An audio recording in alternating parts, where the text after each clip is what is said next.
Well, that in an average town in the United States, the sort of typical, Mayberry type town, uh, perfect little suburb outside of a big city, there's this woman who can speak to ghosts. And so things, people are getting their coffee, going to work, walking their dogs, and here's this woman who runs a antique store.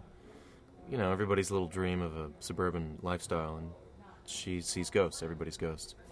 And it's kind of like that's her job in the town, is to kind of help people on their way, spirits. And the nice thing is that they wrote me as a husband who knew that she could do that. It wasn't as if she's keeping a secret, or that when I found out I was shocked. I was like, hey, cool. So, sometimes it's serious, and other times it's, hey, are there any ghosts here? Or, and she'll be saying, oh, yeah, there's an old woman talking to her son, or telling him not to put milk in his coffee. Sometimes the ghosts are just there. They're just, that's what happens. And other times, once in a while, it becomes a bit of a drama. I don't so much the character, it's the, in any marriage there should be some sense of conflict, or I think what it comes out of is I wish that in the scenarios, that through her own talent she puts herself at risk. Through her own desire to, make things better for these spirits, she gets herself in trouble. And I think as a husband you'd react with some kind of like, once in a while you need to stop, or be careful, or, and that hasn't kind of manifested itself. But they've only been married for a year or two, so, there is that kind of sheen of early marriage. Yeah, I mean, I think they're settling into the town. Like, they moved there for a sense of peace, and they realized that the peace wasn't really going to follow them, Like, it's going to be as confusing there as anywhere else. So, I think there's the...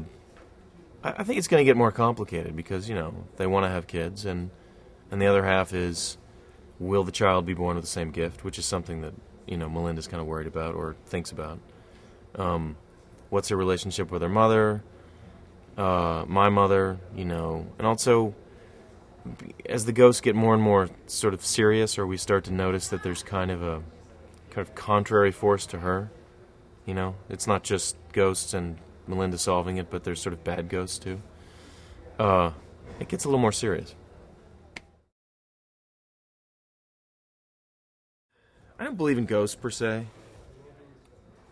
I maybe believe in like the importance of memory and preserving like a story or an honor towards people who've gone before you, and then how that affects your life or how you think about yourself. And that by, in some sense, the way the Japanese revere their ancestors, it gives you a sort of, maybe at its best, a kind of responsibility, or then how you pass that on to your children is important. But also, there's plenty of stuff outside of rationality that we don't quite get.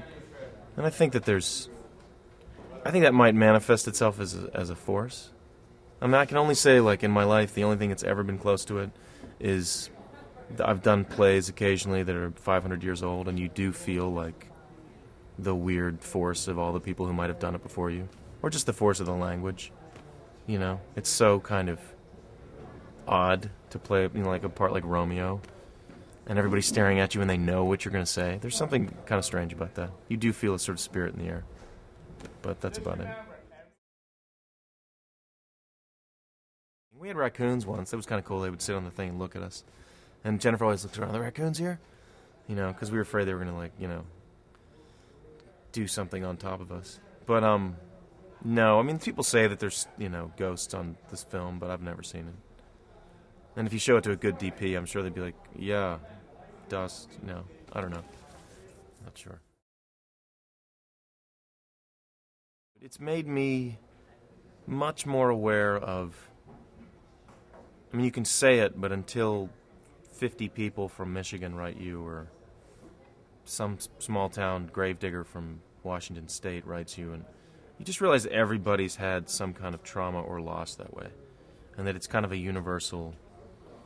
I can't remember the quote, but somebody said that death is no less poignant for its frequency. It happens to everybody, but every time it happens, it's that singular thing. And you just see it more. I mean, because people kind of look at you and go, I'm sure it's crazy for Jennifer, but, they write us and they talk about, losing a father or a child or something, and it's just strange. We're on a TV show, and you just, I don't know, it makes me a little more kind of somebody I meet on a daily basis, I realize, well, maybe they've been through something like this recently. That's all, I think.